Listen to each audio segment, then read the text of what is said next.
에서 13절까지의 말씀을 함께 읽도록 하겠습니다.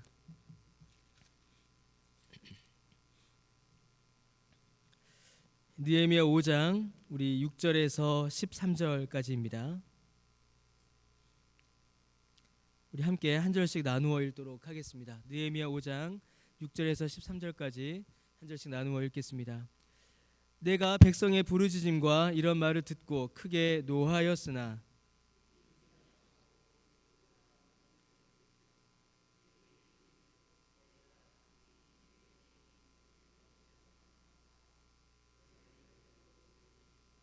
그들에게 이르기를 우리는 이방인의 손에 팔린 우리 형제 유다 사람들을 우리의 힘을 다하여 도로 찾았거늘 너희는 너희 형제를 팔고자 하느냐 더구나 우리의 손에 팔리게 하겠느냐 하매 그들이 잠잠하여 말이 없기로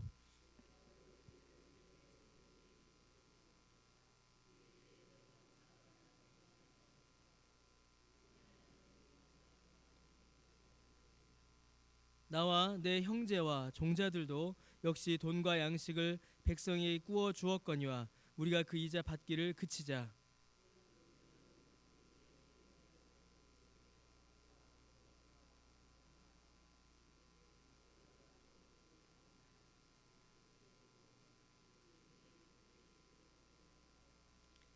그들이 말하기를 우리가 당신의 말씀대로 행하여 돌려보내고 그들에게서 아무것도 요구하지 아니하리이다 하기로 내가 제사장을 불러 그들에게 그 말대로 행하겠다고 맹세하게 하고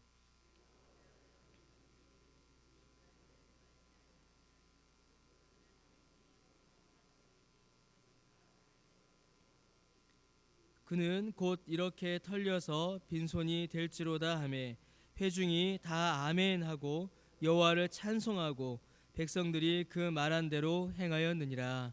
아멘. 외부의 공격을 잘 견뎌낸 이스라엘 공동체 안에 너무나도 큰 위기가 닥쳐왔습니다. 이번에는 느헤미야가 크게 분노할 수밖에 없었습니다. 그리고 느헤미야는 매우 중대한 결단을 내리게 됩니다. 이스라엘 공동체 안에 큰 갈등과 분열이 일어나게 된 것입니다. 느헤미야가 성벽을 재건하고 함께 이스라엘을 이끌어 갈 때에 어느 날 갑자기 이스라엘 백성들의 큰 부르짖음이 들려왔습니다. 이 그들의 부르짖음은 이방 세력 혹은 원수들을 향한 부르짖음이 아니었습니다. 백성들의 부르짖음은 같은 유다 사람들, 같은 동포요 형제인 유다인들을 향한 원망의 소리였습니다. 그 원망의 소리가 들려오기 시작했던 것이지요. 모두가 힘들고 어려웠던 그때에 같은 유다 형제들을 괴롭히던 사람들이 그들 가운데 있었던 것입니다. 여러분, 유다는 경제적으로 매우 어려웠습니다. 포로 생활을 마치고 돌아온 자들은 아직 그들의 터전을 일굴 만한 그런 여건이 마련되어 있지 않았습니다. 그리고 그 땅에 남아있던 사람들 역시 마찬가지이지요. 모든 것이 파괴되고 모든 것이 무너진 그런 형편이었습니다. 정말 힘을 내어서 자기들이 가지고 있는 모든 것을 동원하여서 성벽을 재건하는 너무나도 힘들고 어려운 그때였습니다. 정말 눈물겨운 헌신과 수고를 주께 드리고 있었지요. 그런데 그때에 그렇게 힘들게 주님의 나라를 위하여 헌신하고 있는 그때에 그 유다 사람들을 괴롭히던 사람들이 있었습니다. 원수가 아니라 같은 유다 형제들이었습니다. 그때에 같은 유다 형제들에게 돈을 빌려주고 감당할 수 없는 높은 이자를 요구하는 사람들이 등장하기 시작했습니다. 뿐만 아니라 부패한 관리들이 백성들에게 높은 세금을 징수해서 세금을 내기 위해서는 돈을 빌려야 하는, 세금을 내다가 집이 망하는 그런 일들이 벌어지고 말았습니다. 여러분, 이는 유다 공동체 안에 매우 심각한 결과를 낳았습니다. 기껏 정말 오랫동안 포로 생활을 마치고 돌아와서 그 땅을 되찾았습니다. 여러분, 그 땅, 이스라엘 백성들에게 땅은 그냥 땅이 아니지요. 하나님께서 주신 유업이자 눈에 보이는 천국의 소망이 바로 그들의 땅이었습니다. 그런데 그 땅을 팔아야만 하는, 빚을 갚기 위해서, 세금을 내기 위해서 그 땅을 팔아야만 하는 그런 일들이 벌어졌습니다. 심지어는 절대로 종으로 삼아서는 안 되는 유대인들이 종으로 삼는 일들이 벌어졌습니다. 그 일들이 너무 심해지다 보니까 심지어는 자기 자녀까지도 팔아야 하는 일들이 벌어지기 시작한 것입니다. 지금 느헤미야가 그걸로 인해서 분노하고 있는 것이죠. 우리는 힘을 내어 포로로 끌려갔던 유다 형제들을 데려왔는데 같은 유대인들이 어떻게 그 유대인들을 또다시 종으로 삼고 또다시 사고팔고 그런 일들이 일어나는가. 우리는 이 땅을 되찾기 위해서 이렇게 고생해서 돌아왔는데 그 땅을 자기 이익을 위해서 또다시 빼앗는 일이 어떻게 원수가 아닌 같은 유다 형제들 사이에 일어날 수 있는가. 지금 그 일에 느헤미야는 분노하고 있고 그 일에 맞닥뜨려 있는 것입니다. 긍휼과 자비가 사라져 버린 것입니다. 긍휼과 자비는 사라지고 부패와 냉정함만이 사람들 사이에 가득했습니다. 유다 공동체 안에, 예루살렘 성 안에, 이스라엘 공동체 안에 사랑이 사라져 버린 것입니다. 이는 매우 무서운 일이었습니다. 지금까지의 모든 수고를 수포로 돌리고 오히려 더 심각한 상황을 불러일으킬 수 있는 일이었습니다. 자칫 이제 겨우 회복되고 있는 이스라엘 공동체가 완전히 붕괴돼 버릴 수 있는 전쟁이나 어떤 외적의 침략보다 더 심각한 위기를 지금 느헤미야와 지금 유다 공동체가 맞이하고 있는 것입니다. 사랑하는 성도 여러분, 신앙 공동체, 교회를 무너뜨리는 가장 강력한 공격은 여러분 무엇일까요? 무엇이 교회를 무너뜨리고 신앙 공동체를 해체시킬까요? 여러분, 핍박이나 박해와 같은 외부의 공격이 아닙니다. 교회 역사를 살펴볼 때에 교회는 오히려 핍박받을 때에 더 순수해졌습니다. 박해와 핍박이 닥쳐올 때에 교회는 오히려 하나님 앞에 매달렸고 더 순수해졌습니다. 이단이 공격할 때는 어떻게 됐을까요? 이단이 공격할 때 교회는 진리를 더욱 분명히 했습니다. 우리가 알고 있는 초대교회의 모든 신학적인 유산들은 전부 이단과 맞서기 위하여 만들어진 교훈들입니다. 여러분, 외부의 공격, 신앙 공동체, 교회를 향하여 오는 외부의 공격은 오히려 교회를 더 교회답게 만들었습니다. 여러분, 교회가 무너지고 교회가 갈라지고 붕괴되는 대부분의 원인은 교회 안에 있었습니다. 서로가 서로를 미워할 때, 서로를 향한 긍휼과 자비가 무너질 때 여러분, 교회는 무너집니다. 왜 그렇겠습니까? 교회는 한 몸이기 때문입니다. 우리 모두는 한 몸이기 때문입니다. 이건 말로만이 아니지요. 영적 실체입니다. 교회는 한 몸이기에 서로 미워하면 교회는 무너질 수밖에 없습니다. 손이 다리더러 너 보기 싫어 나가 잃어버리면 그 몸이 이루어지겠습니까? 다리가 손더러 손이 다쳤는데 손이 아픈데 다리가 손의 아픔을 외면한다면 그 몸이 여러분 어떻게 온전히 설 수가 있겠습니까? 서로 미워할 때에, 서로 갈등할 때에, 서로 분열할 때에 교회는 무너지고 맙니다. 사랑하는 성도 여러분, 오늘 우리는 어떤 모습으로 세워져 있습니까? 사랑하는 성도 여러분, 혹시 우리 교회 안에도 우리가 아는 혹은 우리가 알지 못하는 분열과 갈등이 자리하고 있지는 않습니까? 여러분, 칭찬과 격려보다 오히려 비판과 비방이 더 크게 나타나고 있지는 않습니까? 여러분, 사랑보다 미움이 앞서고 있지는 않습니까?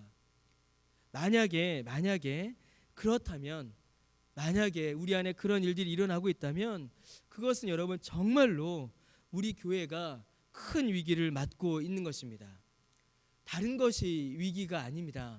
다른 것이 위기가 아닙니다. 이단이 아무리 바로하여도 교회 역사 가운데 수많은 이단들이 나타났다가 이단들은 사라졌습니다.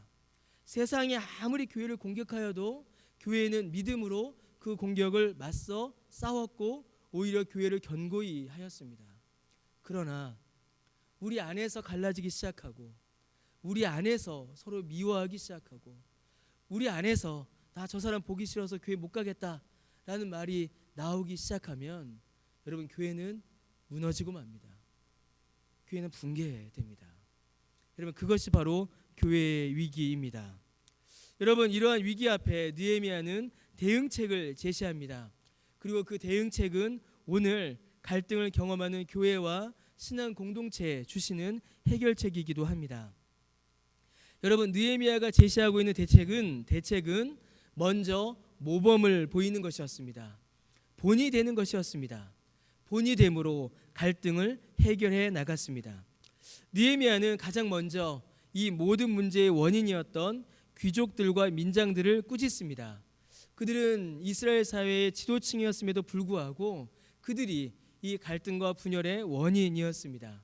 그들을 꾸짖고 그들이 악행을 버리고 그들이 바뀌기를 느헤미야는 요구하고 더하여 그들이 순종합니다. 여러분 느헤미야는 다른 사람에게만 본을 보이기를 요구한 것이 아니었습니다. 그리고 느헤미야 자기 자신이 가장 큰 본을 보이기 시작합니다. 14절 우리가 읽지 않았지만 14절 말씀에 보시면요. 느헤미야는 총독의 녹을 받지 않기로 결정합니다. 자신 앞에 있던 총독들은 백성들에게 양식과 포도주 심지어는 재산을 빼앗아 자기의 부를 쌓았습니다. 그런데 느헤미야는 그렇게 하지 않기로 결심합니다. 자기 자신을 위한 재산을 모으지 않고 정직하게 정책을 이루어 갑니다. 오히려 자기에게 있는 것으로 사람들에게 풍성히 나누어 주기 시작합니다. 사랑하는 성도 여러분, 느헤미야의 이러한 모습이 과연 어떤 의미를 가질까요? 여러분 느헤미야가 지금 이스라엘 백성들에게 사람들에게 놀라운 본을 보여주고 있습니다. 놀라운 모범을 보여주고 있습니다. 여러분 그러나 성경이 말하는 신자의 삶, 기독교 윤리, 신자의 삶의 가치는 여러분 단순히 다른 사람에게 본을 보이는 것이 아닙니다. 여러분 사람에게 본을 보인다, 사람에게 본이 된다라는 말은 결국 사람에게 보이기 위한 일들입니다. 사람에게 보이기 위하여, 사람들에게 인정받기 위하여, 사람에게 칭찬받기 위하여 본을 보인다라는 말을 하는 것입니다. 자, 그러나 여러분 저와 여러분이 너무나 잘 알다시피 사람에게 보이려고 하는 일들은 언젠가는 반드시 무너지고 맙니다. 언젠가는 실패합니다. 여러분 사람에게 보이기 위하여 일하게 되면 실패할 때에 다시 일어서지 못합니다. 사람에게 보이기 위한, 사람에게 인정받으려는 마음으로 일을 한다면 여러분 그 일 가운데 겪게 되는 좌절과 분노와 실망을 어떻게 이겨낼 수가 있겠습니까? 내가 열심히 본을 보여요. 그런데 그 본을 보이는 것만큼 사람들에게 반응이 돌아오지 않습니다. 내가 선을 열심히 베풀어요. 사람에게 인정받으려고 선을 열심히 베풉니다. 그런데 우리에게 돌아오는 것은 선이 선으로 돌아오는 것이 아니라 선이 악으로 돌아올 때가 훨씬 더 많습니다. 여러분 사람에게 의지하고 사람에게 인정받기 위하여 일을 하다 보면은 우리에게 돌아오는 악을, 우리에게 돌아오는 그 원수를, 우리에게 돌아오는 그 손해를 감당할 수가 없습니다. 여러분 그것을 우리가 어떻게 견뎌낼 수가 있겠습니까? 사람에게 보이기 위한 일들, 사람의 반응을 기대하는 일들은 언젠가는 실패합니다. 잠시 변화를 일으킬 수는 있지만 끝까지 열매 맺기란 불가능합니다. 여러분 느헤미야는 지금 사람에게 보이기 위하여, 사람들에게 본을 보여주기 위하여 일을 행하는 것이 아닙니다. 15절 말씀에 보시면 너무나도 중요한 말씀이 등장합니다. 느헤미야가 총독의 녹을 거부하고 앞에 관리들이 했던 악습을 철폐하고 사람들에게 풍성히 베푼 이 모든 일들은 사람에게 본을 보이기 위함이 아니라 하나님을 경외했기 때문이다라고 느헤미야는 말하고 있습니다. 여러분 그의 관심은 하나님께 있었습니다. 사람들에게 잘 보이고 사람들에게 인정받고 사람들에게 본을 보여주기 위해서가 아니라 하나님께 보이고 하나님께 인정받기 위해서 그는 이 모든 일들을 행한 것이었습니다. 사랑하는 성도 여러분, 이게 뭘까요? 하나님께 보이기 위한 일. 오직 하나님 앞에 내어놓는 이 일, 이게 뭘까요? 여러분, 이것이 무엇이냐면 바로 예수님을 닮아가는 것입니다. 예수님의 형상을 이루어가는 것입니다. 여러분, 사람에게 본을 보이는 것은 사람을 향합니다. 그러나 예수님을 닮아가는 것은 예수님을 향한 일입니다. 여러분, 우리가 하나님을 바라볼 때에, 하나님을 향할 때에, 그래서 예수님의 모습을 닮아갈 때에, 그때에 우리는 우리 앞에 놓여진 일들을 비로소 감당할 수 있습니다. 내가 선을 행하였는데 그게 악으로 돌아옵니다. 사람을 기대한다면 우리가 그거 못 참지요. 그거 어떻게 견딜 수 있겠습니까? 그러나 너무나도 크신 사랑을 베푸셨음에도 불구하고 사람들에게 조롱과 핍박을 받으셨던 그 예수님을 우리가 닮아간다면 우리에게 돌아오는 그 모든 악도, 우리에게 돌아오는 그 모든 손해도 또한 믿음으로 견뎌낼 수 있는 것입니다. 사람의 칭찬이 아닌 사람의 욕이 돌아와도, 내 이익이 아닌 내 손해가 돌아와도 나를 위하여 핍박받으시고, 나를 위하여 고통당하시고, 나를 위하여 지극한 손해를 당하신 그 예수님을 바라보기에, 그 예수님을 믿기에, 그 예수님을 닮아가기에 우리가 이 땅에서 또한 살아갈 수 있는 것입니다. 느헤미야는 철저히 하나님을 향하여 있었습니다. 철저히 하나님의 말씀을 향하여 있었고 철저히 하나님의 뜻 가운데 그는 살아갔습니다. 구약에 있는 인물이었지만 그의 삶은 철저히 예수님을 닮아가고 있었던 것입니다. 여러분, 깨어진 공동체, 깨어진 교회, 가정을 회복하는 방법은 도덕운동, 개혁운동이 아닙니다. 깨어진 공동체와 깨어진 교회와 가정을 회복하는 것은 예수님을 닮아가는 것입니다. 예수님의 형상을 이루어가는 것입니다. 아유, 밉지만, 아유, 보기 싫지만, 아유, 같이 하기 싫지만, 나 같은 사람도 용서해 주신, 나 같은 사람도 받아주신 그 예수님 때문에, 그 예수님을 닮아가기에 나도 사랑을 행할 수 있는 겁니다. 나도 받아주는 것이고, 나도 이해해 주는 것이고, 나도 품어줄 수 있는 것입니다. 그래서 여러분, 가장 아름다운 교회는 어떤 교회일까요? 가장 아름다운 교회, 가장 아름다운 교회는 예수님 닮은 사람들이 가장 많은 교회가 가장 좋은 교회고 가장 아름다운 교회입니다. 여러분, 예수님께서 뭐라고 말씀하셨습니까? 요한복음 13장 34절과 35절에 새 계명을 너희에게 주노니 서로 사랑하라. 어떻게 해요? 내가 너희를 사랑한 것 같이 너희도 서로 사랑하라. 너희가 서로 사랑하면 이로써 모든 사람이 너희가 내 제자인 줄 알리라 라고 하셨습니다. 내가 너희를 사랑한 것 같이 너희도 서로 사랑하라. 이게 무슨 말입니까? 너희도 나 닮아가라.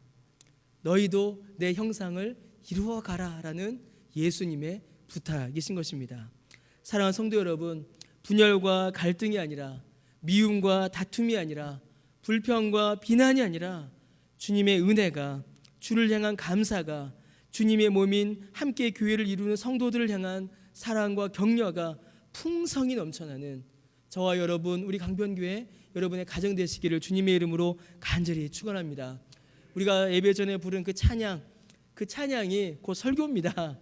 우리 모두가 예수님을 닮아가서, 그래서 참으로 예수님의 몸인 교회를 이루는 은혜와 역사가 우리 안에 있는 그 사랑으로 충만히 이루어지는 저와 여러분, 또 우리 강변교회 되시기를, 여러분의 가정 되시기를 주님의 이름으로 간절히 축원합니다.